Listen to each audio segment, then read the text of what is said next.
Good morning dear students. आज हम हमारे बिजनेस का फर्स्ट चैप्टर का जो चैप्टर है हमारा बिजनेस ट्रेड एंड कॉमर्स, उसका next topic India begins to reindustrialise, यानी कि भारत में उद्योगों का पुनरुत्थान। सो आफ्टर इंडिपेंडेंस के बाद में भी जो process of rebuilding economic started, India went for centralise planning. एक प्रकार से जो इंडियन इंडिपेंडेंस के बाद में इंडिया ने अपनी इकोनॉमी को क्या कर दिया, रीबिल्ड करना शुरू कर दिया। सो उन्होंने भाई सेंट्रलाइज प्लानिंग की तरफ चले गए। सो उन्होंने क्या किया भाई, जो प्लानिंग कमीशन के तहत भाई फर्स्ट 5 ईयर प्लान जो कि इम्प्लीमेंटेड हुआ 1952 में, और इसकी एस्टेब्लिशमेंट ऑफ मॉडर्न इंडस्ट्री इन्होंने यहाँ पे क्या इंपॉर्टेंस देना शुरू कर दिया भाई। Modern technology, modern industry, modern and scientific institute, space and nuclear programme, ये इन्होंने क्या करने, एस्टेब्लिश करने शुरू कर दिए भाई। और इंडियन इकोनॉमी एक प्रकार से develop and not at a rapid pace भाई, बहुत ज्यादा ग्रोथ की उस पे नहीं थी Indian economy. So lack of capital formation, rise in population, high huge expenditure on defence and integrated infrastructure एक प्रकार से मेजर ये रीजन थे जिसकी वजह से इंडियन इकोनॉमी ग्रो नहीं कर पाई। सो परिणाम स्वरूप क्या रहा भाई, India relied heavily borrowing from the foreign sources and finally agreed to economic liberalisation 1991। So जिसकी वजह से इंडिया ने भाई फॉरेन सोर्सेज से बहुत ज्यादा अधिक बोरो लेना शुरू कर दिया, यानी विदेश से संसाधनों से बहुत ज्यादा अधिक उधार पैसे लेने शुरू कर दिए, जिसका वही क्या परिणाम हुआ कि इंडिया को एग्रीड होना पड़ा, सहमत होना पड़ा लिबरलाइजेशन के, यानी कि एनईपी इकोनॉमिक्स पॉलिसी इन्होंने अडॉप्ट करी 1991 में। जो इंडियन इकोनॉमी है एक प्रकार से क्या, fastest growing economy in the world today. आज हमारी जो इकोनॉमी है पूरे विश्व में सबसे फास्टेस्ट ग्रोइंग इकोनॉमी है, चाइना के साथ साथ चल रही है। और प्रेफर्ड एफडीआई डेस्टिनेशन है भाई, rise in income and saving, investment opportunity, increase domestic consumption and younger population ensure growth for decades to come।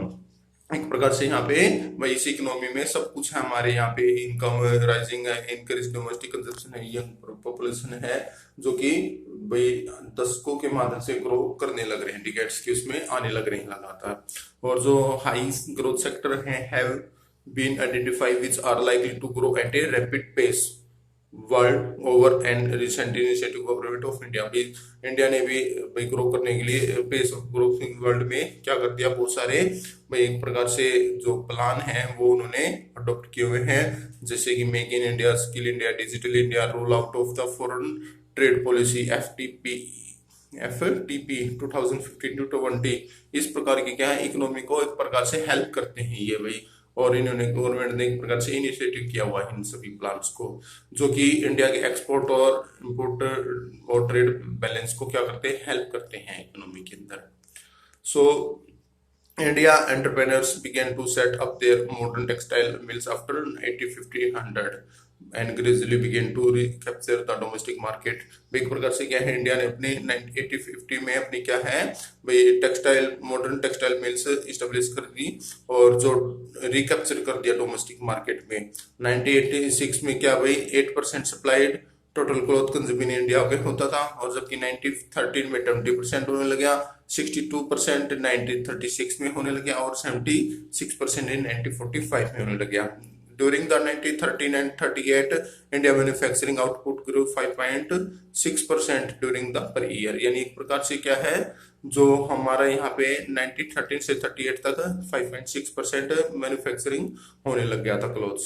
So world का एवरेज यदि हम देखते हैं 3.3% अब हो गया। जो ब्रिटिश गवर्नमेंट है finally provided tariff protection from 1920 भाई, टैरिफ प्रोटेक्शन क्या प्रोवाइडेड करवा दिया, जो कि इंडस्ट्रियल को लिस्ट को और अधिक एक्सपेंड और डाइवर्सिफाई करने में हेल्प करता है।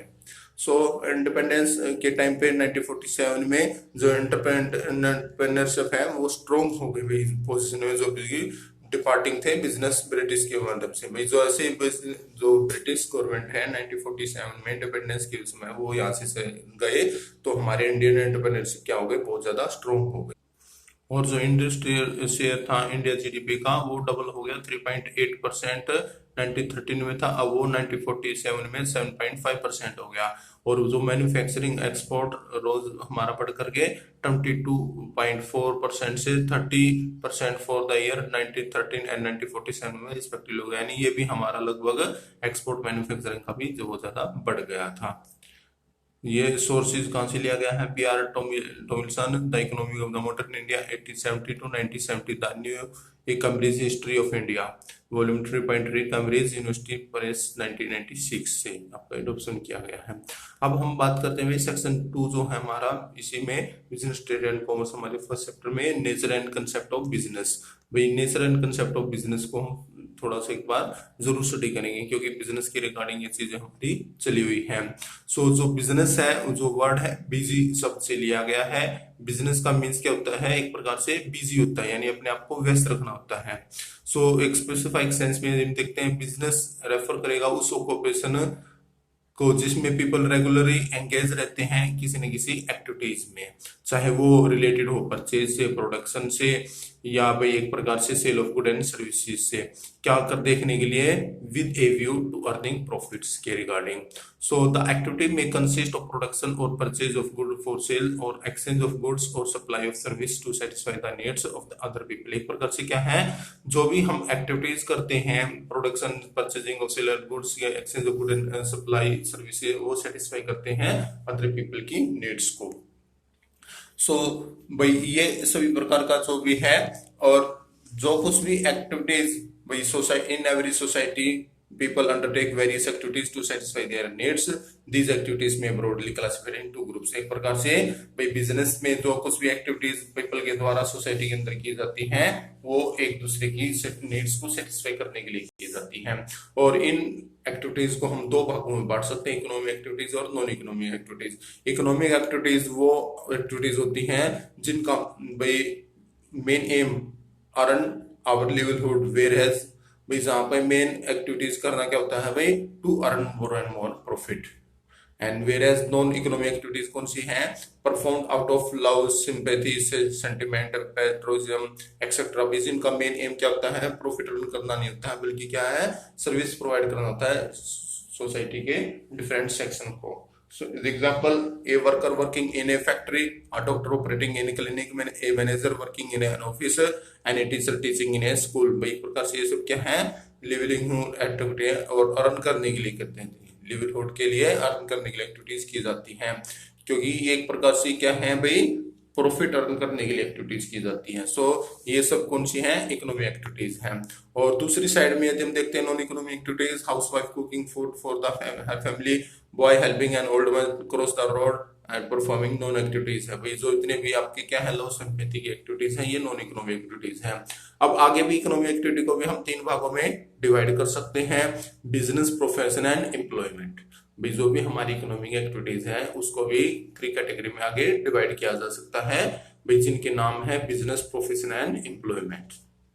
सो एक प्रकार से ये आपको टेस्ट अंडरस्टैंड, ट्राई अंडरसेल्फ करके देखना भाई कौन कौन सी आपकी इकोनॉमिक एक्टिविटीज है और कौन कौन सी इकोनॉमिक एक्टिविटीज नहीं है। सो एक प्रकार से हम यदि डिफाइन करके देखें, बिजनेस एक प्रकार से वो इकोनॉमिक एक्टिविटीज है जो कि इन्वॉल्व करता है production and sale of good and services undertaken with a motive of earn profit by satisfying human needs in the society. एक प्रकार से यदि बिजनेस को हम डिफाइन करना चाहें तो बिजनेस एक प्रकार की वो इकोनॉमिक एक्टिविटीज है जो कि इन्वॉल्व करता है production and sale of good and services, भाई जिसके माध्यम से जिनका मेन अर्न क्या होता है, ऑब्जेक्ट क्या होता है, टू अर्न प्रॉफिट, क्या करके, बाय सेटिस्फाइंग ह्यूमन नीड्स को, कहाँ पे, सोसाइटी के अंदर, वो बिजनेस होता है हमारे प्रकार से। सो डियर स्टूडेंट्स, यदि हम इसको बिजनेस की एज ए डेफिनेशन लेकर चले तो बिजनेस एक प्रकार की वो कंटिन्यूइंग रेगुलर एक्टिविटी है जो कि एक प्रकार से उन सब एक्टिविटीज को इंक्लूड करती हैं जो कि बिजनेस के अंदर भाई प्रॉफिट अर्न करने के से ऑब्जेक्ट से या उद्देश्य से क्या किया जाता है भाई, गुड एंड सर्विसेज का प्रोडक्शन करके मार्केट में उनको सेल कर दिया जाता है और प्रॉफिट अर्न किया जाता है। सो बिजनेस के क्या क्या फीचर्स हो सकते हैं भाई? एक अनइकोनॉमिक एक्टिविटी, बिजनेस क्या एक प्रकार से इकोनॉमिक एक्टिविटीज है जो कि जिसका मेन एम क्या होता है, अर्न मनी, क्या करने के लिए, लिवरहुड करने के लिए, नॉट आउट ऑफ लव। एक प्रकार से जो बिजनेस के अंदर सिंपैथी आउट ऑफ लव के इसमें कोई स्थान नहीं होता, ना इमोशन का, इसमें केवल क्या होता है, ऑब्जेक्टिव टू अर्न मनी होता है, मेन इकोनॉमिक एक्टिविटीज का उद्देश्य है। सो भाई mention here this activity can be undertaken either और स्मॉल इंडिविजुअल लेवल। एक प्रकार से ये बड़े या छोटे लेवल पे हो सकती है भाई। जैसे छोटे लेवल पे क्या, स्मॉल लेवल पे क्या हो सकता है, purchase and sale of sale by a shopkeeper, और लार्जर स्केल पे क्या हो सकता है, मोर और फॉर्मल और organised level, purchase and sale by the cooperative society और कंपनी। भाई यदि कंपनी खरीदते तो वो लार्ज लेवल पे है, यदि परचेज एंड सेल कोई शॉपकीपर करता तो वो शॉर्ट लेवल पे। फिर हमारा प्रोडक्शन और procurement of good and services. एक प्रकार से जो गुड्स ऑफर्ड किए जाते हैं पीपल को क्या करने के लिए, कंजप्शन के लिए। सो एक प्रकार से मस्ट है ये प्रोड्यूस और प्रोक्योर करना बाय द बिजनेस एंटरप्राइजेज। जो भी गुड्स को भी प्रोड्यूस किया जाता है वो एंटरप्राइजेज के द्वारा ही किया जाएगा और पीपल के कंजप्शन के लिए गुड्स ऑफर्ड किया जाता है। So every business enterprises either manufacturing the goods and it's deal in acquire that for the producer to the further sold to the consumer or users. Goods may be consist of consumable item daily use जैसे कि sugar, ghee, pen, notebook etcetera, और capital goods like machinery, furniture etcetera, and service में include facilities offer to consumer. एक प्रकार से क्या है भाई, यहाँ पे भी जो एंटरप्राइजेज है वो डिफरेंट काइंड्स की गुड्स को प्रोड्यूस करती है जो कि कंज्यूमर एक प्रकार से डिमांड करते हैं और उसको फर्दर मार्केट में सेल कर देते हैं कंज्यूमर के लिए। जो गुड्स भी है वो लगभग वही एक प्रकार से अलग अलग काइंड्स में प्रोड्यूसर के द्वारा प्रोड्यूस की जाती हैं। जैसे कि भाई कंज्यूमेबल गुड्स हैं जो डेली यूज की गुड्स होती हैं भाई, जैसे sugar, ghee, pen, notebook etcetera, और कैपिटल गुड्स भी मशीनरी, फर्नीचर एक्सेट्रा, और सर्विस भी एक प्रकार से फैसिलिटी ऑफर प्रोवाइड करवाते हैं कंज्यूमर्स के लिए, जैसे ट्रांसपोर्ट फैसिलिटी की, banking service etcetera. So business firm and organisation in the form of the transportation, banking, electricity, एक प्रकार से क्या है, सर्विसेज हैं ये जो कि कंज्यूमर्स को प्रोवाइड करवाते हैं भाई different kinds of the society in the market. So next हमारा सेल और exchange of the good and services. भाई डायरेक्टली एंड इनडायरेक्टली जो भी बिजनेस ट्रांसफर करता है exchange of good and services value को, वो एक प्रकार से क्या है, एक्सचेंजेबल गुड्स एंड सर्विसेज कहलाता है। भाई if goods are produced not for the purpose of sale for the but for personal consumption it can not be called a business activity. यदि कोई गुड्स प्रोड्यूस की जाती है खुद के कंजप्शन के लिए तो ये बिजनेस एक्टिविटी नहीं कहलाती। जैसे cooking food at the more home for the family is a not business. भाई कुकिंग फूड करना एक प्रकार से, और जब तक उसको सेल नहीं किया जाता है तो वो आपका क्या बिजनेस एक्टिविटी नहीं है। हाँ, यदि वही उसी टाइप का फूड भाई कुकिंग किया जाता है और रेस्टोरेंट के माध्यम से उसको दूसरों को सेल किया जाता है तो एक प्रकार से बिजनेस है एक प्रकार से। फिर dealing in good and services on regular basis. भाई जो भी बिजनेस एक्टिविटीज हैं वो क्या है, डीलिंग करते हैं गुड एंड सर्विसेज को रेगुलर बेसिस पे। ये नहीं कि एक बार ही आपने सेल या परचेज कर लिया, सिंगल ट्रांजैक्शन क्या है, बिजनेस एक्टिविटीज नहीं कहलाएगा। बिजनेस एक्टिविटीज के लिए क्या है भाई, रेगुलर बेस पे आपको क्या प्रोडक्शन करना पड़ेगा और मार्केट में उसको जब जब रिक्वायरमेंट होगी सेल करना पड़ेगा। एग्जाम्पल के तौर पर यदि एक पर्सन है सेल करता है इसको डोमेस्टिक रेडियो को set even at A profit, भाई अपने प्रॉफिट को सेट करके, so it was not considered a business activities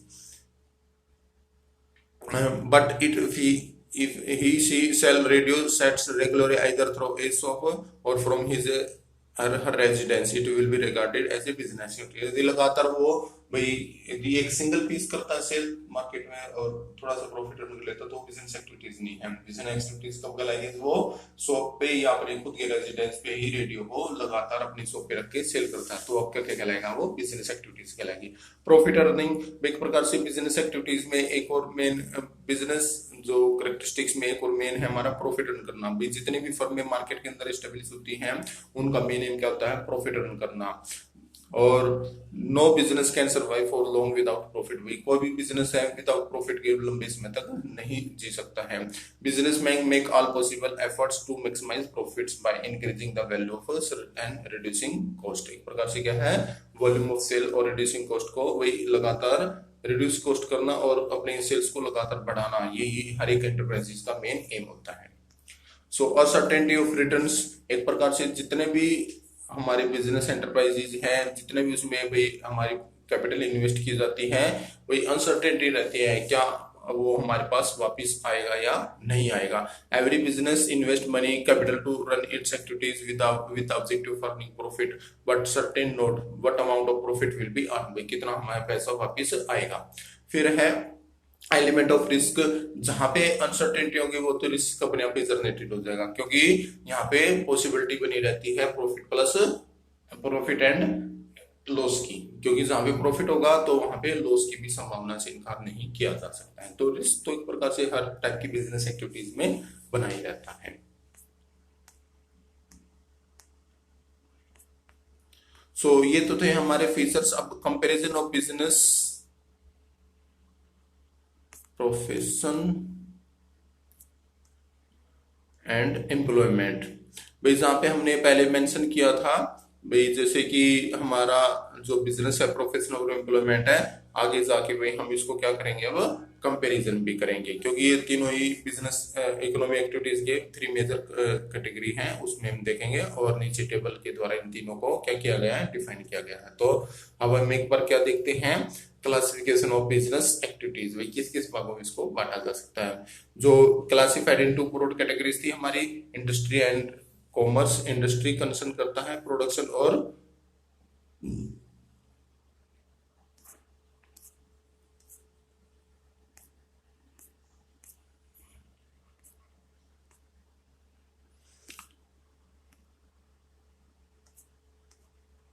processing of the goods and materials. Commerce include करेगा जबकि all those activities which are necessary for facilitating the access of goods and services. भाई industry तो क्या करेगा भाई, जो process करेगा good and services को, रॉ मटेरियल को कन्वर्ट करने की कोशिश करेगा फिनिश गुड्स में। और कॉमर्स जो कि इंक्लूड करता है उन सभी एक्टिविटीज को जो कि facilitating the access of good and services के लिए जरूरत है उन्हीं को फोकस करेगा। तो यहाँ पे हमारे इंडस्ट्री और कॉमर्स दोनों ही अलग अलग कंसेप्ट हैं, क्योंकि इंडस्ट्री के अंदर तो मैन्युफैक्चरिंग किया जाता है गुड एंड सर्विसेज को, और जबकि कॉमर्स के अंदर भाई जितने भी हमारी facilitating exchange good and services जो भी हमने एक्सचेंज करनी मार्केट के अंदर गुड एंड सर्विसेज, उनके रिगार्डिंग जो आवश्यक हमारी फैसिलिटेटिंग है उसको अवेलेबल कराएगा। सो इस बेस पे the basis of these two category we will classify business firms into industry and commerce enterprises। तो इस बेस पे हम बिजनेस को दो और आगे भागों में बांट सकते हैं, इंडस्ट्री और कॉमर्शियल एंटरप्राइजेस भी। इसको हम एक एग्जांपल के माध्यम से समझेंगे। तो यहाँ पे हमारी ये टेबल थी जो बिजनेस प्रोफेशनल एम्प्लॉयमेंट की है।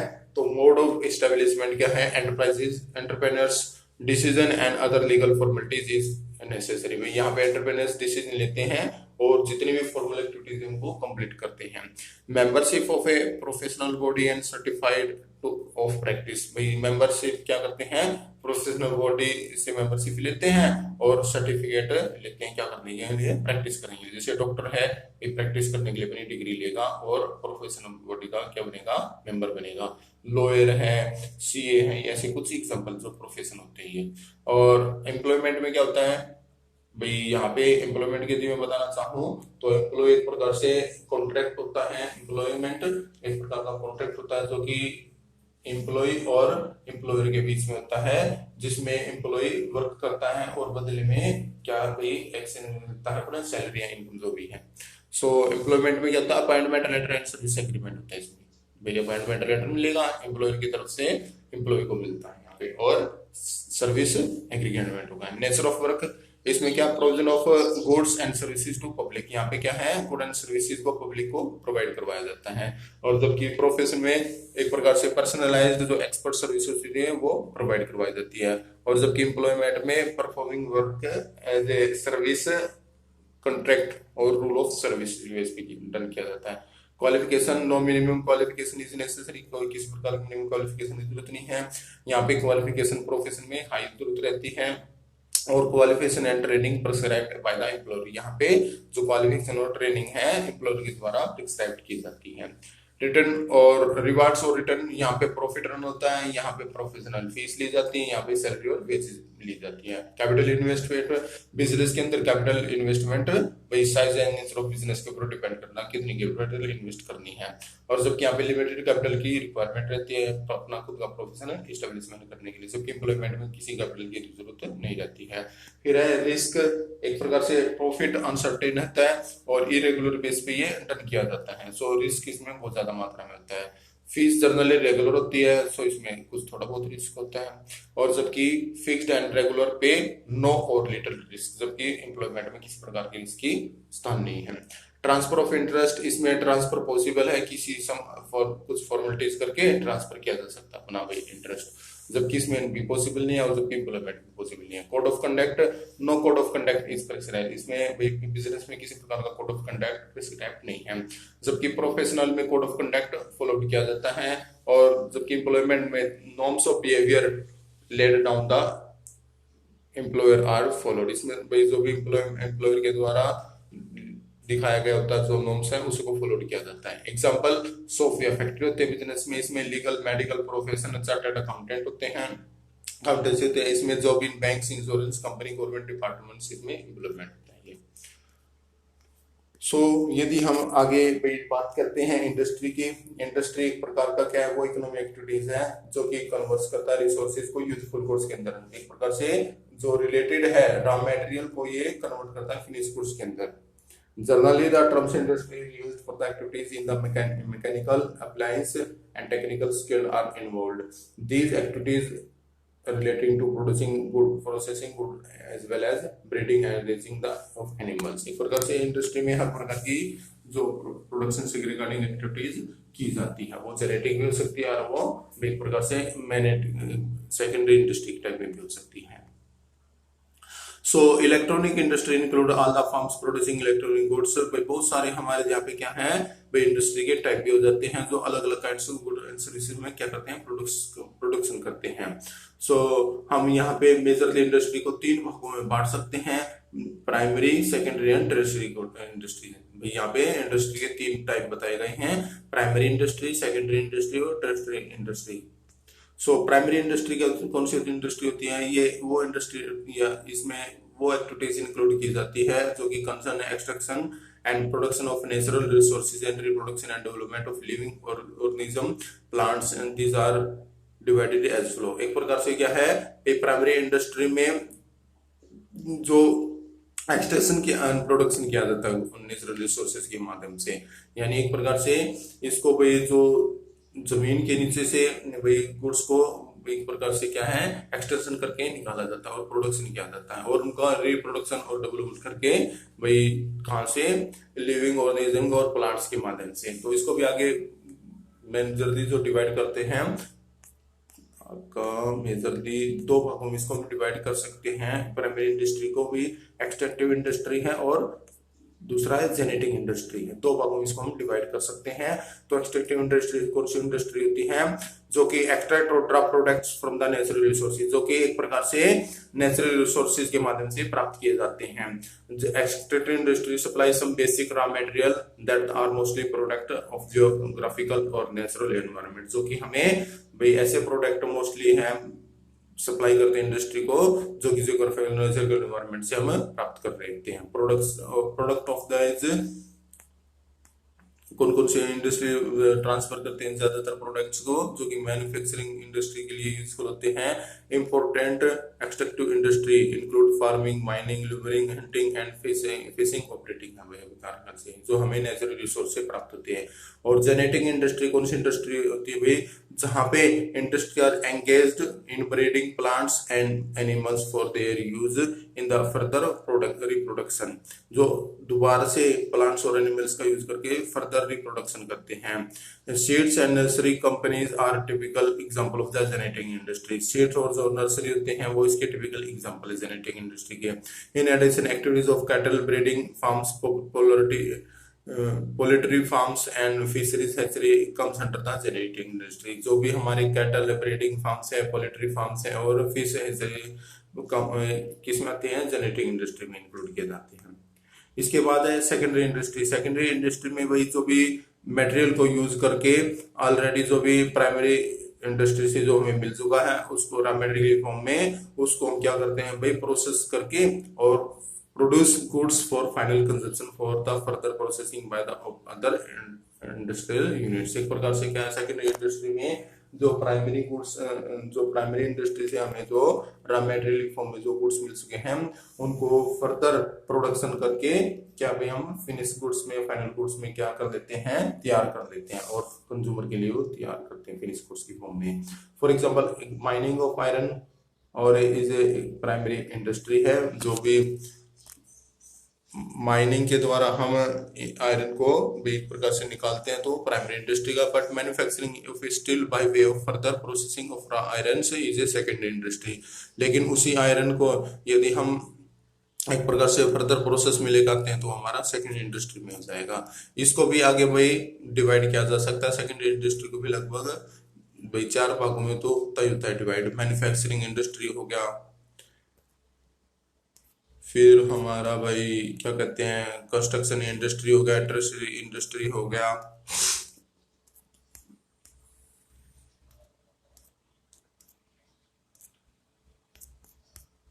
सॉरी हमारा ये 3 ही इसके टाइप बताए गए हैं। ये यहाँ पे हमारा सेकेंडरी इंडस्ट्री के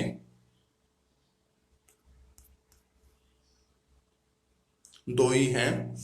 एक तो हमारा इसमें दिखाया गया भाई मैन्युफैक्चरिंग इंडस्ट्री है और दूसरा हमारा इसमें कंस्ट्रक्शन इंडस्ट्री है। सो इनको, इन पॉइंट्स को हम कल डिसाइड करें, वही कल डिस्कस करेंगे। आज हम यहीं तक करते हैं। एक बार इसको जरूर आप वॉच कीजिएगा, जरूर देखिएगा। Thank you.